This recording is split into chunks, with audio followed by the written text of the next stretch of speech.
Saludos amigos de Metro Puerto Rico y bienvenidos a otro Punto por Punto, donde discutimos las noticias del momento con las personalidades noticiosas del momento.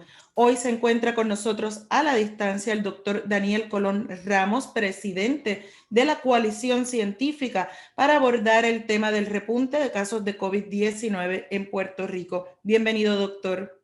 Gracias por la oportunidad, un placer estar aquí. Qué bueno. Mire, pues vamos a comenzar. Hay versiones de prensa que están apuntando a que entre hoy y mañana se podrían anunciar nuevas restricciones en Puerto Rico por el COVID-19. ¿La coalición científica ha sido consultada sobre estos próximos pasos? ¿Usted estaría en posición de confirmar que vienen nuevos cambios? No estoy en posición de confirmar si vienen nuevos cambios porque eso no le corresponde a la coalición científica tomar esa decisión. Lo que sí puedo confirmar es que la coalición científica ha estado mirando los datos 24/7. O sea, literalmente hemos estado siguiendo estas tendencias del virus constantemente. Tenemos unos instrumentos que se comunican directamente con los datos de salud. Lo miramos, lo consultamos diariamente. Hemos estado en comunicación también diaria con el secretario de Salud y con el Ejecutivo, emitiendo las recomendaciones. Tenemos unas recomendaciones en consenso que se harán públicas quizá en las próximas 24 horas. Como siempre hacemos, transparentamos nuestras recomendaciones, pero nosotros somos un grupo asesor. Pasamos las recomendaciones al Ejecutivo, el Ejecutivo tiene que integrarlas con otras consideraciones, como le toca a ellos, y serán ellos los que anuncien si vienen más restricciones o no. O sea, las últimas recomendaciones que la coalición hizo públicas fue poco antes de la Semana Santa, me parece. Estaríamos hablando de unas recomendaciones diferentes. Ya en aquellas recomendaciones ustedes hablaban de tomar unas restricciones adicionales. Correcto, nosotros hemos sacado ya, este sería nuestro 10º reporte de recomendaciones, donde presentamos los datos, lo que está sucediendo en Puerto Rico, las tendencias del virus y hacemos unas recomendaciones. En el noveno reporte, que es el que te estás refiriendo, que salió durante Semana Santa, poco antes del mensaje de Estado del gobernador, donde él anunció la recomendación, la restricción adicionales que anunció, nosotros habíamos hecho un llamado al Ejecutivo a que de que venía un repunte, que se veía con claridad que estaba subiendo, había un alza. En aquel momento no habíamos roto récords todavía, como ha sucedido en los últimos días. Sin embargo, ya se veía un alza bastante vertiginosa y nosotros estamos preocupados. Ya se habían identificado variantes, estamos preocupados de que esa alza se debía a las variantes, lo cual efectivamente se ha ido comprobando con los datos científicos, y hacíamos la recomendación al Ejecutivo de que emitiera restricciones adicionales. Las restricciones se emitieron hace poco, pero entendemos que hacen falta unos reajustes, que serán las recomendaciones que estaremos transparentando y publicando en los próximos días. Al principio de la pandemia se hablaba mucho de que se tomaban decisiones sin datos. Ahora mismo, ustedes en la coalición científica se sienten cómodos con los datos, las herramientas que se han desarrollado para tomar determinaciones. Mira, el Departamento de Salud, durante el proceso de la pandemia, sobre todo un equipo de jóvenes que trabajaron unos instrumentos que se llaman el Bioportal, y también el equipo de rastreo municipal, esos grupos mejoraron los sistemas de datos comenzando para agosto-septiembre del año pasado. Hasta ahora lo han ido mejorando al punto donde para algunos de los datos, por ejemplo, datos como pruebas que vienen de los laboratorios clínicos, las pruebas diagnósticas, pues se ha mejorado de que antes tomaba semanas poder ver esos datos y entraban siempre tarde, y ahora es casi automático. Lo que toma son días, y en ese sentido estamos muy complacidos. Sin embargo, los patrones del virus van cambiando. Por ejemplo, otros datos que ahora mismo no tenemos, que nos gustaría tener con mayor agilidad, y sistemas de vigilancia que hemos recomendado, son datos referentes a las variantes. Las variantes, algo nuevo, o sea, no se podían tener esos datos antes de que existiesen las variantes, por lógica. Pero ya una vez existen, pues nosotros lo que hemos ido recomendando a la coalición es que se establezcan los sistemas de monitoreo de epidemiología molecular dentro del Departamento de Salud, que nos permita ver cómo la variante va interactuando con la población vacunada, para estar seguro de que, por ejemplo, ninguna de estas variantes están saltando la valla, por ejemplo, y afectando a la población vacunada de una manera inesperada. Esos datos todavía no los tenemos y sí hemos hecho recomendaciones al Departamento de Salud para que se implementen esos instrumentos. En el mensaje de Estado, el gobernador anunció, de hecho, que una de esas recomendaciones se habían acatado y que daba la orden para que se implementase unos sistemas de vigilancia y estamos esperando porque se implementen. Sí. Vamos a hablar ya próximamente sobre los vacunados, pero antes de llegar allá, esta mañana la epidemióloga Fabiola Cruz dijo en medios de comunicación que la fecha para frenar el repunte pasó, que ya pues no podemos hablar de frenar se nos hizo tarde. Entonces, ¿cuáles son las opciones en este punto? Le pregunto a usted. Bueno, quizá lo que no he visto las expresiones específicas de Fabiola, con quien he estado en comunicación constante como miembro de la coalición. Fabiola también es miembro de la coalición.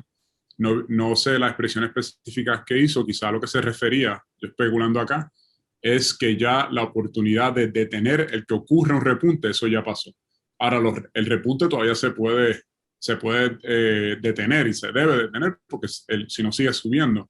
Y las recomendaciones que nosotros estaremos emitiendo van a eso, van al hecho de que lo que corresponde hacer ahora es tomar unas medidas. Hay que entender que las medidas que se toman en el 2021 no son las mismas que se toman en el 2020 porque existen otros instrumentos. O sea, tener la vacunación, por ejemplo, tiene lo que acabamos de conversar, el sistema de monitoreo de epidemiología molecular, tienes tratamientos de anticuerpos que no existían en el 2020. Entonces ya las medidas restrictivas que estás tomando las tienes que tomar con una constelación de otras medidas científicas que te van a permitir frenar el virus y volver a unos procesos de reapertura saludable. Y eso es lo que estamos buscando y pues las recomendaciones específicas que estaremos transparentando y que le hemos hecho llegar al gobernador van ajustadas a esa meta. En ese sentido es lo que se ha estado hablando de que no es necesario un lockdown total como lo que pasó en el 2020, doctor. Nosotros, y creo que la coalición científica ciertamente va a evitar recomendar un lockdown a toda costa, un lockdown total como se hizo en el 2020, a menos que sea absolutamente necesario, porque entendemos que ese tipo de cierre absoluto, a pesar de que fue efectivo y necesario en el 2020, lo reconozco, con las herramientas que tenemos hoy, debemos intentar detener esto, enfocándonos, usando los datos en sectores específicos de manera estratégica para cambiar los comportamientos de salud pública de la población y bajar los casos, sí, evitando un cierre total que entendemos que sí, quizás sea necesario en el futuro, esperamos que no, pero cuando sea necesario la recomendación será con conciencia de que induce sufrimiento a la población y queremos evitarlo si es evitable. Los alcaldes que, ¿verdad? Emitieron, no son científicos, hacen política pública a nivel de municipio, están recomendando cierres los fines de semana. ¿Esto sería suficiente? ¿Es algo, o más bien, por lo que entiendo de sus respuestas, va a ser más sectores específicos en vez de días? ¿Verdad? Lo que sería su recomendación, tal vez los espacios cerrados, o si me puede explicar un poco reaccionando a esta recomendación de los alcaldes, que es cerrar los fines de semana. Los alcaldes conocerán su municipio y conocerán qué es lo que induce las aglomeraciones en su municipio. Y es posible, yo no soy alcalde, es posible que en su municipio específico ya estén observando que los fines de semana hay unas aglomeraciones inaceptables y es posible que los alcaldes no tengan los recursos fiscales para estar monitoreando todas las aglomeraciones y deciden, pues vamos a cerrar los fines de semana. Pero yo como científico lo que sí puedo decir es que lo que induce a los contagios es de verdad un patrón bien sencillo. Mira, son aglomeraciones. O sea, tú solamente te puedes contagiar de otra persona. No te va a contagiar de un árbol, no te va a contagiar del sol, te va a contagiar de otra persona, número uno. Así que aglomeraciones pues aumentan el riesgo. Acuérdate que todos estos son comportamientos de riesgo, aumentan el riesgo. Segundo, el estar en espacios cerrados, sobre todo en estar en espacios cerrados sin mascarilla, aumentan el riesgo. Entonces, todas nuestras recomendaciones van ajustadas a eso, van ajustadas a disminuir el riesgo, cambiando los comportamientos de las personas para evitar aglomeraciones y evitar que las personas pasen el tiempo, sobre todo en grupos más grandes, en espacios cerrados y sin mascarilla. Usted publicó esta semana en redes sociales que es falso que la mayoría de los casos surjan en actividades familiares, pero el gobierno sigue utilizando ese argumento. Si nos puede explicar en términos sencillos para que la gente entienda, ¿cuál es el punto que argumenta el gobierno de que la mayoría de los contagios son entre grupos familiares y por qué eso no necesariamente es 100% cierto? Bueno, yo entiendo que lo que el gobierno ha estado diciendo es que el gobierno no puede fiscalizar todos los comportamientos de los individuos, incluyendo los comportamientos que pasen dentro de las casas y hay reuniones y ese tipo de cosas. Es un poco diferente a lo que yo quise clarificar, que es que yo he visto que se ha estado utilizando los datos del sistema de rastreo municipal, donde muestran que la mitad de los brotes surgen en contextos familiares. Cuando se dice que la mitad de los brotes surgen en contextos familiares, alguna gente lo interpreta incorrectamente que la mitad de los casos surgen en contextos familiares. Un brote es un caso singular donde tú tienes un grupo de personas que se contagian de una sola fuente. Y eso para los epidemiólogos, la analogía que yo hago es como si tú ves una estrella fugaz en el cielo. Un epidemiólogo ve eso y es como una cosa increíble. Mira, todas estas personas se contagiaron de esta fuente. Pero una estrella fugaz es especial, pero es bien diferente ver una estrella fugaz decir que todas las estrellas del cielo son estrellas fugaces. O sea, si la estrella fugaz es una estrella de muchísima en el cielo, de la misma manera que los brotes contribuyen a una cantidad de casos pequeña de toda la constelación de casos que estamos viendo están surgiendo. La mayoría de los casos no surgen por brotes, surgen por lo que se llama propagación comunitaria, que es que yo te contagio a ti, tú contagias a compañero o compañera, etcétera, y así se siguen contagiando. Entonces, cuando tú ves, porque hay un despunte de casos, o sea, de dónde, esos casos, ¿dónde están asociados? La mayoría de ellos, sobre el 95%, no están asociados a brotes de familia. Están asociados a actividades como las que te mencioné, donde hubo aglomeraciones, o a espacios que son conocidos porque son espacios cerrados, a veces donde se está sin mascarilla, como en comedores, cafeterías, restaurantes. Y también entiendo que también se ha hablado de centros de trabajo que son cerrados también. Correcto. Correcto. O sea, los epidemiólogos del Departamento de Salud que han estado haciendo este monitoreo rutinariamente desde agosto, julio del año pasado, septiembre, creo que empezaron, han visto que hay unas 4 o 5 lugares donde hay están más asociados a los casos. Entonces, esos 4 o 5 lugares, pues son lugares, siempre hay un patrón común que es cierto para Puerto Rico, como lo es cierto para otras partes del mundo, porque la ciencia funciona igual en todas partes. Y tiene que ver el factor común, el denominador común con todos estos lugares que son espacios cerrados, donde a veces la gente se quita la mascarilla y son propensos a aglomeraciones. Esos son, o sea, tú también si tú tienes una aglomeración en un espacio abierto, te estás poniendo en una situación de riesgo. O sea, quiero reconocer eso. Pero es cierto y hay que reconocer que si tú estás en un espacio abierto sin aglomeraciones, con la mascarilla puesta, pues eso es una situación de poco riesgo. ¿Usted tuvo la oportunidad de ver las recomendaciones de la Sociedad de Enfermedades Infecciosas en Puerto Rico? ¿Coincide con sus observaciones? Coincido con muchas de las recomendaciones que hacen. Por ejemplo, ellos exhortan a la población puertorriqueña a que limite sus viajes en este periodo. Yo estoy completamente de acuerdo con eso.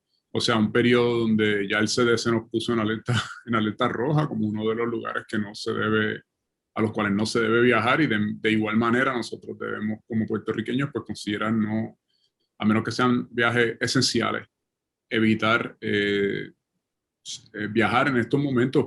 La pandemia va a terminar y los procesos de vacunación van bien encaminados y ya están salvando vidas. Nosotros en la coalición estimamos que se han salvado de manera conservadora. En las últimas semanas se han salvado sobre 300 vidas. O sea, si nosotros hubiéramos tenido este repunte en noviembre o en diciembre del año pasado, hubieran muerto 300 personas más mínimo. Es conservador, probablemente muchas más.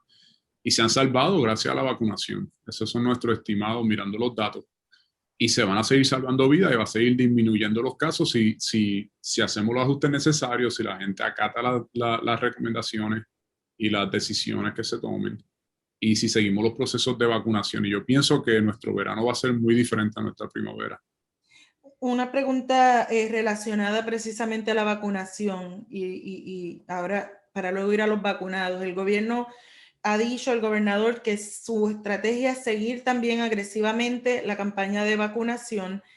En el caso de lograrse el escenario de vacunar al 70% de la población para finales de verano, como se ha estimado, ¿con eso se acaba la pandemia o eso es un factor adicional? Bueno, lo que veremos es que ya el COVID pasará de ser una pandemia o una enfermedad epidémica a ser más bien una enfermedad infecciosa, como otra enfermedad infecciosa, como decir la influenza, otra cosa, pero no va a ser el mismo nivel de riesgo. Entonces, lo que va a haber es que a nivel de salud pública, pues ya no va a tener la misma preocupación. O sea, acá la preocupación sí es que se enferme el individuo, pero más allá de la enfermedad del individuo, que sería lo que pudiese pasar en el futuro, ya se convierte en una enfermedad tratable, minimiza la posibilidad de que se enferme el individuo. Inclusive, una vez se enferma el individuo, los síntomas son menos. Eso se ha visto para los vacunados, que los síntomas son mucho más moderados.